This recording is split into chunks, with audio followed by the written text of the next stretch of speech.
మనం క్రీస్తు ప్రేమలో కొనసాగాలి. ఎందుకంటే క్రీస్తు ప్రేమను పొందుకున్న మనం, క్రీస్తు ప్రేమను తెలుసుకున్న మనము ఆ క్రీస్తు ప్రేమలో మనం కొనసాగాలి. ఈ ప్రేమను అనేకులకు మనం పరిచయం చేయాలి. ఈ ప్రేమను అనేకుల పట్ల మనం చూపించాలి. క్రీస్తు ప్రేమలో మనం కొనసాగాలి. ఎందుకంటే లోక ప్రేమ నటించే ప్రేమ, లోక ప్రేమ మోసపూరితమైనటువంటి ప్రేమ. లోక ప్రేమను నమ్మవద్దు పిల్లరా, మోసపోతావు పిల్లరా.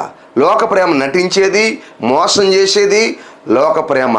అలాగనే పిల్లరా, ఆ ప్రేమ ఎలాంటిది అంటే అందాన్ని బట్టి ప్రేమించేది, డబ్బుని బట్టి ప్రేమించేది, ఒక వ్యక్తి ఉన్న స్థాయిని బట్టి, విలువను బట్టి పిల్లరా, ఉద్యోగం వ్యాపారాన్ని బట్టి ప్రేమను చూపిస్తారు మనుషులు. కానీ ప్రభువైన యేసుక్రీస్తుల వారు మన దగ్గర ఏమీ లేకపోయినా మనల్ని ప్రేమించాడు.